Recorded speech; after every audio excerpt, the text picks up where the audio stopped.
Hey, what's up? Welcome back to yet another round video. Today's not going to be a gameplay oriented video or a montage video. Today's going to be an informational video. But keep in mind, before this video, that this is all based on my opinion. Everyone's entitled to their own opinions. But we're going to be going over the worst to the best classes in Realm Royale. And I will be supplying you guys with plenty of examples and in detail why I think this way. So, let's get into it, and I hope everyone enjoys.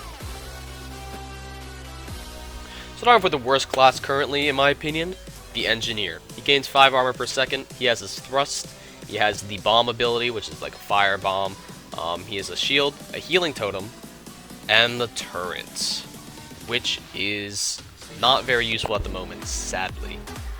So we're going to be starting off with the thrust. As you see, I'm going to be able to get a height advantage over them, which can be useful, but at the same time, when you're in air, you can't use an ability. You can't hide and cover.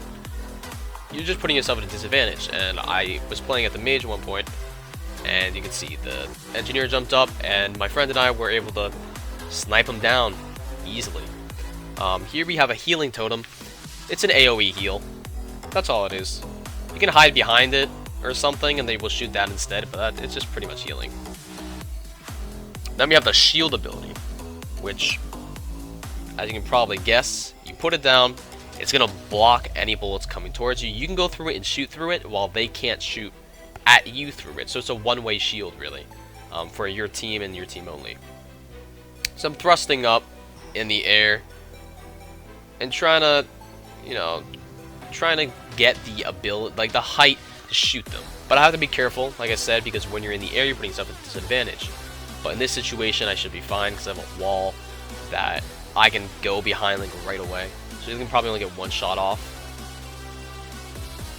See, I'm just gonna chicken her, and that's it. So here we have the fire bomb thing. You throw it through the window, or I throw it through the window, and it burns them. And it does a lot of damage. This is probably, in my opinion, the best ability that the Engineer has because of its DPS. The turret, on the other hand, it's okay. It causes distraction. It does some damage. Does 120 at its normal state, which is not a lot, but it's some, and it does distract them and help you. If you're downed, it might finish them off or something. So that's what it's good for. Or for the worst character in Realm Royale currently is surprisingly the Mage. It's had a lot of good things going for it, but let's get off with the abilities. 30% potion effectiveness. It has its fly, its wall, its fire flask, its healing, and its ice block, and its fireball. And the thing about the fireball is it was OP last patch, but they patched it currently, and it does a lot less AoE, which is why it was so good. The fly, though, that's still a really good thing for the mage. It has mobility. You can control it in air. You can go through windows. But you also leave yourself vulnerable, just like the Engineer, because you're in air for a long period of time, and while you're in air, you're obviously more you're gonna tend to get hit more. Right here, I use the wall, one of the more useless abilities for the mage, and this is the ice block, which is good for the mage. It heals you, but you're invulnerable in that state, and when you get out of it, you tend to get headshot or killed. I use a fire flask there, which it slows them down, does some burn damage. It's not really meant for damage, but it can do it. And the wall, I use the wall to get my partner in cover, and I nail him with the fireball there. It is still a pretty powerful attack if you know how to aim it, but it's one of the harder classes to play currently. For my number 3 spot, we have the Hunter, who has a swap speed of 10% and reload speed of 10%. It has a roll, it has its fire blast, which is useless. It has its flare, it has its evade, and the mine. We're going to be going over why I think this is the number 3 spot. The fire blast, it's okay. I'm showing both the fire blast and the dodge here. It's a little more damage that you can do, not a ton of AoE. But it's not something like extremely important for your class. The roll, though, you're able to get out really quick, roll behind cover, and you have your roll constantly. The cooldown is extremely low. So you can see I'm just going to be rolling around you know, it's an extremely useful ability to have on the archer or the hunter. Here you can see we're going to be using the flare. You can see the enemies through the walls, which is, in my opinion, one of the most useful abilities in the game, because you can peek, do quick peeks, and hit them before they can hit you, which will win you like 99% of the battles. And you can see him through the wall here, and he doesn't know where I am, but I know where he is, which is why I'm able to come down here and just nail him in the back. And then his friend, you can see that. My partner was using it as well. And here we have the mine. If you look at the bottom right, we have 2 mines set up while we're at the forge, which is a really good technique because you'll know when they come and it will do a lot of damage to them, so you more easily win the battle. Right here I use the roll to get back, which is an important ability to use. And I flare again so you can see him through the wall. So just, the hunter's really good with comboing your abilities, and that's why I would definitely put the hunter higher up on this list. You have the evade. What the evade does is when you go backwards you turn invisible. So you're able to get out quick, you're able to go attack without them knowing. It's a very strong ability if used correctly. And I use it several times, not only to go invisible, but like you can see here, I'm pushing a hill, I get a shot off on this guy dies, but then I see the engineer over here, and I hit him, but he's about to hit me, so I evade backwards, and then roll up. Just go into replay. So I evade backwards, get down the hill, and then I roll back up so that I can get another shot off. So that's 1 extra shot before the battle even really begins. Roll behind cover, and see, I have the roll constantly, which just allows you to have a ton of mobility and get around places easier. So now we know my teammate used the flare, so we know they're in there, so we put 2 mines in the window, and that made it so they couldn't peek. I'm gonna rush this building, and he turned invisible, which was smart for him, because I didn't know where he was at first. But I got the kill on him. And I shoot the engineer, but quickly evade back, just in case he had more health, and he would have got a shot off on me and possibly killed me. So now we have the assassin. And the assassin could be the strongest, but he's very difficult to play. You have the ground speed, you have the blink, you have the ghost walk, the sensor, you have his bomb, and you have the smoke. He's a very difficult character to play, but if you play him right, he could be number 1, but I'm putting him at number 2 just because of his difficulty to play. So you saw the blink, I was able to blink through the window, and here you have the bomb. It launches someone up in the air, puts them at a disadvantage, and it's just easier to kill. So we're going to be pushing these guys. You might have saw for a second that they were red. That's because I threw a sensor, and you'll see it right here. I'm going to throw another sensor, and you can see him through the wall. I'm able to blink up, I know where he is, and I'm able to get some shots off on him. I'm going to rush him again, and in close quarters, it's not the best place for an assassin, but there are some abilities that will allow you to get out, like the Ghost Walk, which puts you invincible for a decent amount of time, but you can't shoot, you can't do any of that, and it's pretty much just get away or get into a good position to kill your enemy. We're gonna have the smoke. It doesn't turn you invulnerable, doesn't give you health, but it puts you invisible.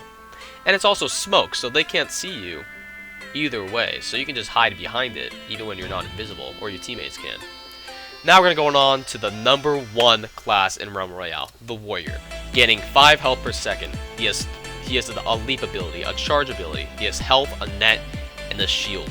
And the thing about the Warrior is, as you can see, his first ability, his movement speed ability, is also a damage ability. And it's a pretty damn strong one. So you can see I'm going down here and I do 325 with the ability I literally start off with. And that's why he's good early game and late game, because he has these abilities. He has healing, so he's self-sustaining, and he heals himself with his passive ability. The healing is also AoE, so you can help your teammates out, just like the shield is also AoE. So you can see here I'm going to be using the charge. I land on him with my leap, and I charge away. So it did one of two things. I damaged my enemy, and I also got behind cover, which is extremely useful, because the warrior is, you know, he's a tank. Because he has the shield, he has all this stuff, but he can also get, he's pretty mobile. I put the shield out here, he shoots me once, I charge through, and then we get into a little battle. I should have landed some more of these shots, I usually do, but I get the headshot, and we win that battle, but sadly my teammate died. So that wasn't very good. And here you can just see another example of the charge, and this was a nice shot. I was able to charge through and destroy the chicken. So you have the momentum, you can just turn around and shoot your enemies, and they can't hit you. The chances of them hitting you there are very slim, so you can just use that momentum to put yourself at an advantage and put them at a disadvantage. Here we're going to be going over the Met, which is not meant for its damage, but it's meant for its ability to slow down the opponent for 2 seconds. So I was able to slow him down, I got one shot off, I'm just having a little battle with him, and I try to throw it again, but miss, and he goes in the window, makes a poor mistake, and I kill him there. So you can just see the slow effect on this chicken. The arrows go down, it pretty much brings him to the ground, and he's a lot slower, so it's easier to hit, and he gets some hits off, combo him with your leap and charge, or whatever. Just puts him at a huge disadvantage. I understand that a bunch of that was just me talking about the abilities, but I'm really just going to sum it up for the end of this video. The engineer, I really do believe belongs in 5th place because his abilities are good, but he has no way of getting out. His only, mobility is to fly up in the air, where he's more likely to get hit. So that's why I avoid playing the engineer, because you're gonna get killed. You can hide behind your shield as much as you want, but a warrior or an assassin is gonna rush you. And then the reason I put the mage at 4th is because the fireball in the latest patch was nerfed. And that's why the mage was so OP before, because the AoE was huge. The fireball did a lot of damage, it was able to hit a lot of teammates if they were close together. But besides that, the mage has 3 solid abilities, and everything else is mediocre at best. So, I mean, her flying's good, her fireball is good, her ice is good, but when you go near ice, and you have people around you, they're just gonna aim at you, and right when you get out of your ice, you're dead. So, that's why she's 4th. The hunter, I feel strong about putting the hunter at 3rd. We were able to win with the hunter several times while playing. The mobility with the roll, the evade, the fire blast, it's not, I could care less about it, but it's some extra damage. You have the flare, which is one of the most important abilities, because you'll have an advantage over your enemies in any battle. You'll be able to see them when they can't see you. So, with all of that in mind, the hunter is a strong character in this game, and definitely deserves the 3rd spot. For the assassin at number 2, this was a close call. I was talking with some people, and they were like, assassin, warrior. They're close. The reason I put warrior in front of assassin is because warrior is, in my mind, easier.